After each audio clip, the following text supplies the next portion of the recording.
Good afternoon, morning, everyone. Again, my name is Paul Waller, President and founder of Christian Sports Medicine Alliance. We are, I think, sitting on day, when I record this, we'll be on day 5 of National Athletic Training Month. This will be episode 14. I had to write that down there for a minute. This will be episode 14 of the library of highlighting Christian sports medicine professionals. Like I said on our previous videos and interviews, we are highlighting a Christian athletic trainer every single day of March for National Athletic Training Month. And today we have Dave Rauch with us. Dave and I have actually physically never talked on the phone. We've emailed a couple of times, but that's about it. So what I'm going to learn, what I'm going to hear, everything, we're all brand new to this because we've never really even discussed anything. So Dave, welcome to Thank you. The Mission, Faith, Family, and the Profession podcast. Thank you for joining us. Thank you for being willing to come on and share your story, your testimony, your faith, and how your faith works out in the workplace. Tell us where you are, what you do, kind of what setting you're in. And we'll just kind of go with this as it goes along, and kind of we'll have this go organically and just kind of let it evolve. Very good. Thank you. Yes, I'm in Northeast Ohio, up in Parma, work for University Hospitals, and I'm out at Valley Forge High School. Been at Valley Forge since 2002, and been nice, been good setting, good, get to know people and see things move. Sure. A backstory. Let's start from the beginning. How God has worked in my life. I have neurofibromatosis, and which is a neurological issue. It is hereditary, but I've grown up with it. No major issues other than I'm a BK. I'm right below knee amputation. So I've grown up with, actually when I was 3, they amputated it, and I don't know any better. Don't know any different. And I think that's really got me in the bug of athletic training, and always wanted to help people. But I grew up, couldn't play sports, so I thought, well, let me get into something that allows me to open the door and get folks back to doing what they love. So I grew up Christian family, grew up in the faith, and knew God was there, got us through everything. And excuse me for the problem with my camera. Do not know what's going on. There we go. Modern technology at its finest. Yes, there. So, as I said, God's been good, and been able to be a witness to people and share my testimony. And I'm not shy about my amputation. I wear shorts to school. And when they ask what happens, it gives me a good leeway in, and just share my faith and go with that. Kind of a little history was before coming up here to Parma. My wife and I lived in Memphis and worked with inner city youth ministry. And Memphis Leadership Foundation was back in '99. They decided to hire Christian athletic trainers to go and do inner city schools and work. And again, there was a group that put in Christian athletic trainers as well as youth people and tutors, whatnot. They said, well, let's bring ATs in and service the schools. We serviced a school that had already had a ministry in place. That was Streets Ministries. When I moved down, I had no idea where I was going, what I was doing. It was all in God's hands, and things rolled and evolved from there. Was there for 3 years, loved it. That's really where I learned that ATs need to build relationships, and it's not always just about taking care of the injury, taking care of the athlete, taking care of what they need, and the understanding that more than just shoulder injury, ankle injury, whatnot. It's about their life. And many times I was able to share and let them open up and listen. And so I think I just kind of carried on and built through. As quickly as that job opened up, it closed. But Lord moved us back up to Northeast Ohio, and we've been here since. With my family, I'm fortunate, unlike some ATs that they miss out on their kids growing up. High school level, my three older kids all go to the same high school. My one daughter just graduated last year, and she was by my side from 8th grade on as a student aide. And she got bit by the AT bug, so about the help and being around things. And now she's down at Wilmington of Ohio studying exercise science and going into the Masters of AT program. So, but I see my other ones, and see them every day, drop them off to school, and I get to have that luxury of having kids around. I don't have any children, but I just now thought about this. It just kind of popped in my mind of how incredibly cool and neat it's going to be when your daughter, obviously if everything plays out the way it's supposed to, or the way Right. we hope it does, graduates, passes her BOC, and you've watched her from 8th grade on, like you said, right there next to you, right there by you, and watching you do what you do, and watching you, how you care for the kids and how you invest your life in the kids and how you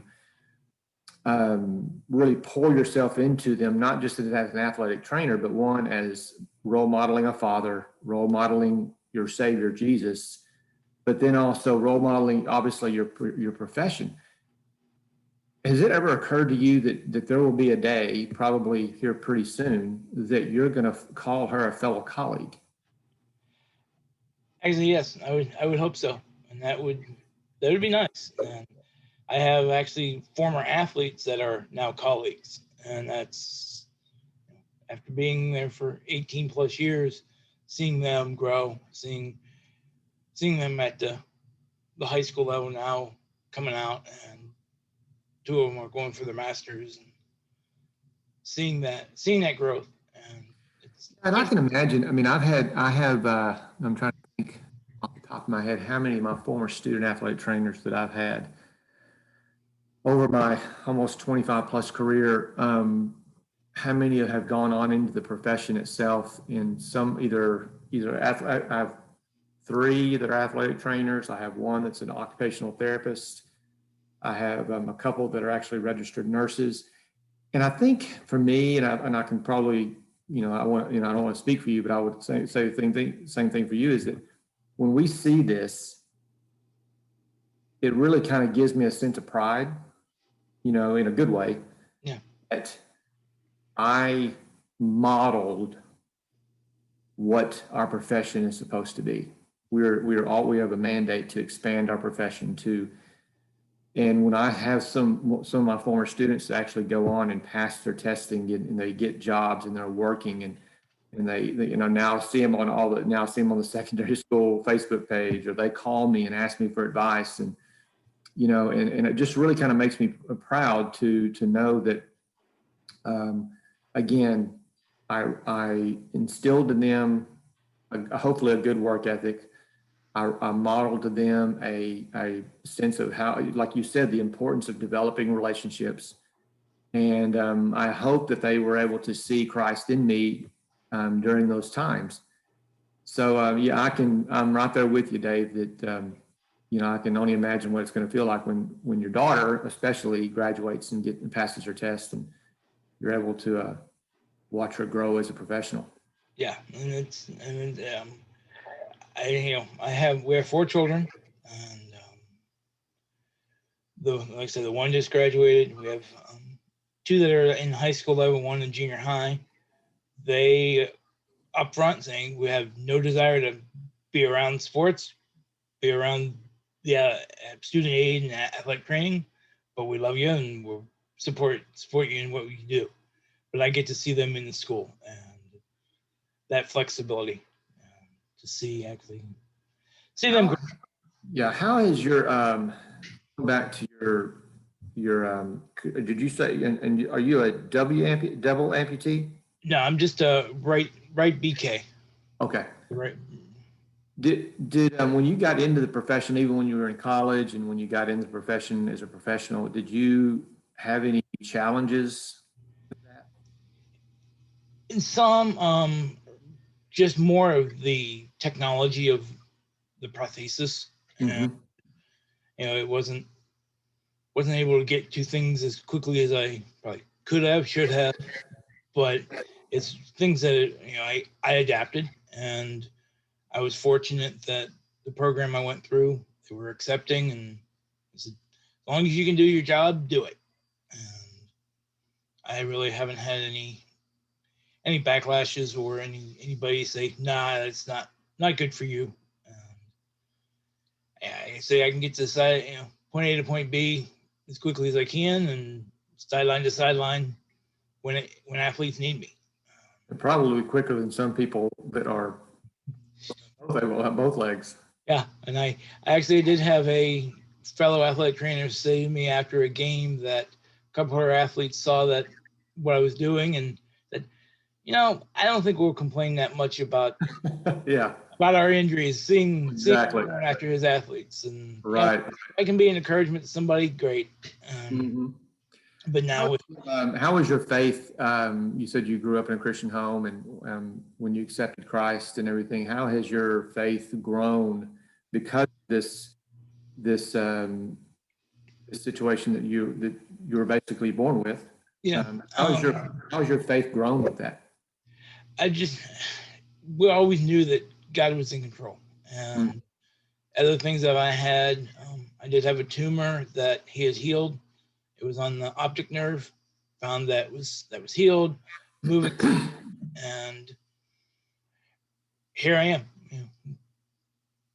I'm going to be 48 in that 47 at the end of the month, and I'm here. I'm living, and just know that God is in control. And I know the days that we all get frustrated and think, okay, why are we here?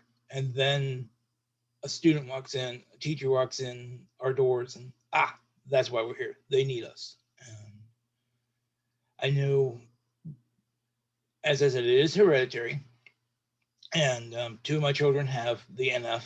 One is doing well. She's no issues. The other one did have an optichiasm, tumor on that, and that was in 2016. She underwent chemo, and I just see her today. It's wonderful. The prayers and the strength everyone has given us and God has given us as a family is amazing. She's 5th grader today, just bopping around, wouldn't see any difference.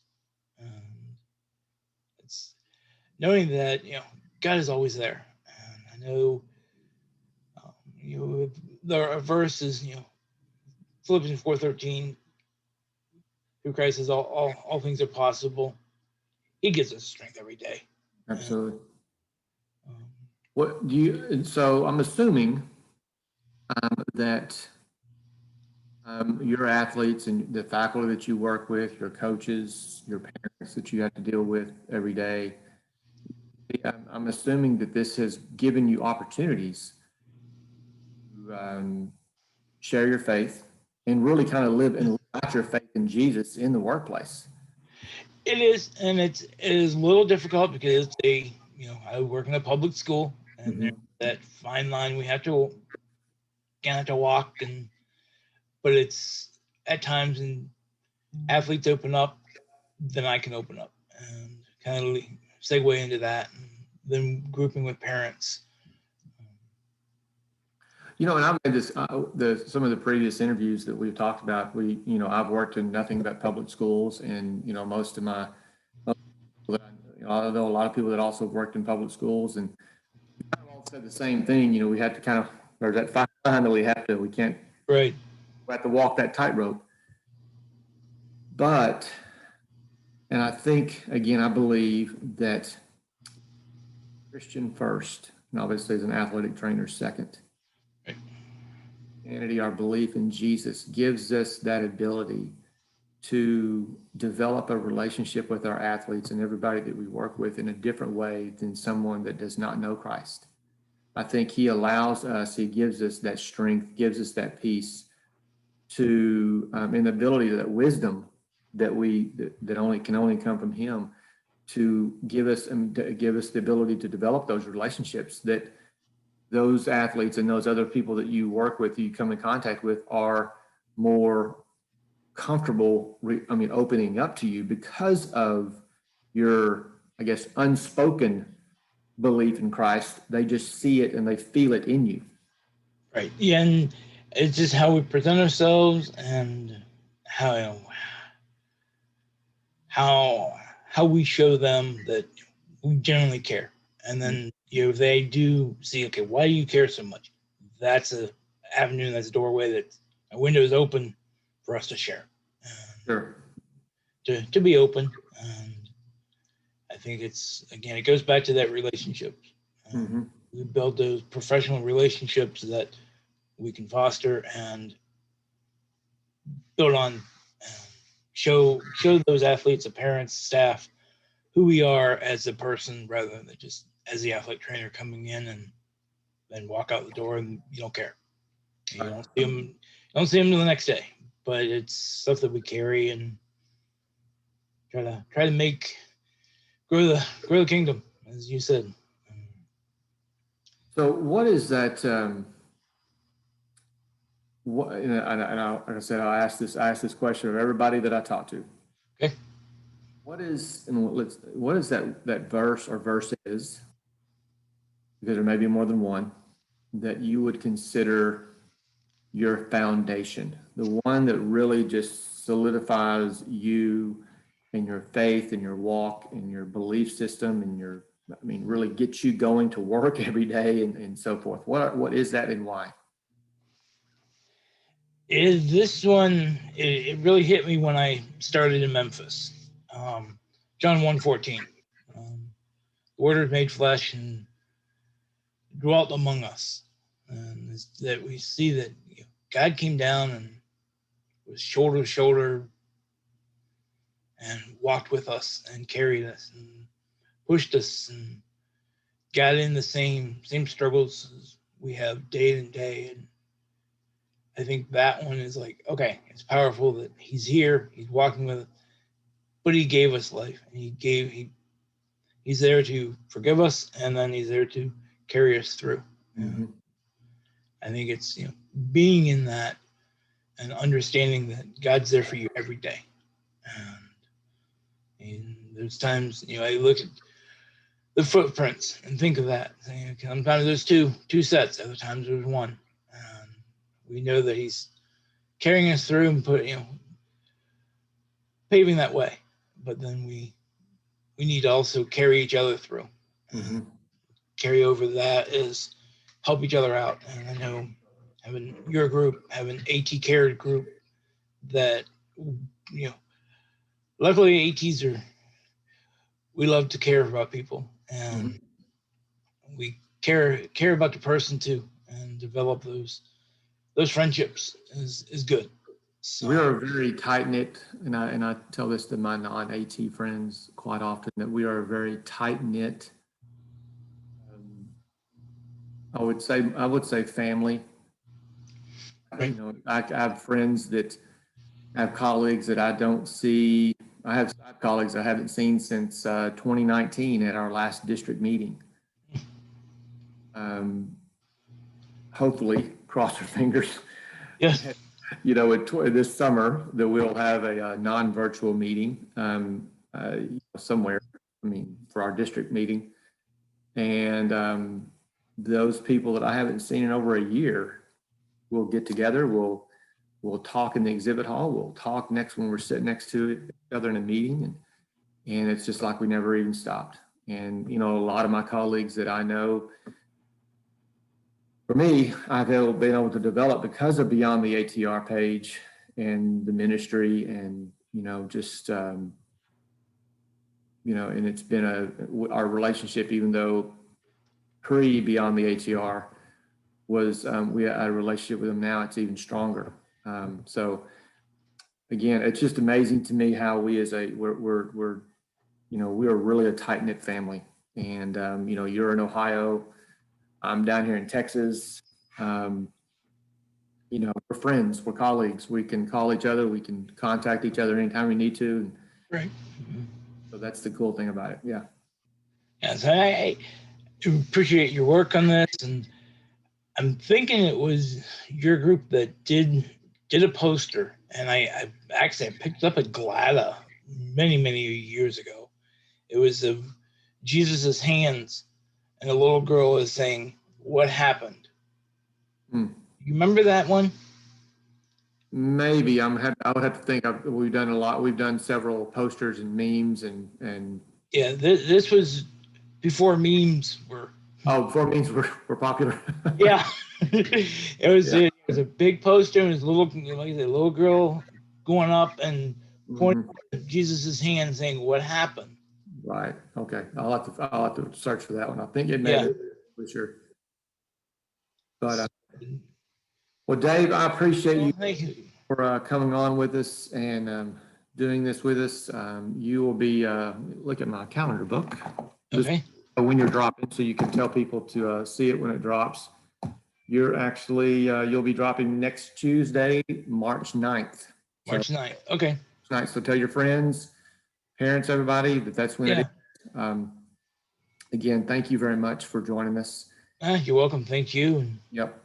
And if any of you that are listening to this want to get support Christian Sports Medicine Alliance, please do so.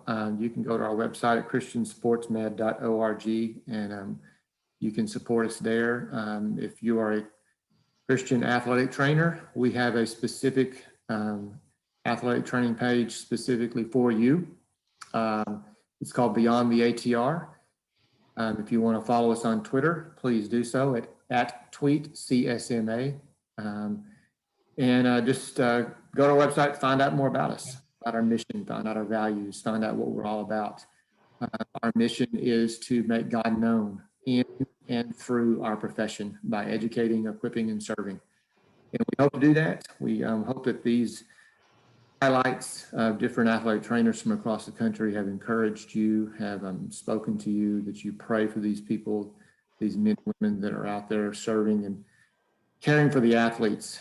So again, Dave, thank you very much for joining us. And thank you for having me. You have a great rest of the semester. Stay safe. Yes, you too. And we will hopefully see you in person one of these days soon. Yes. Yes. Thank you. Be safe. Thank you. Appreciate it. Bye now.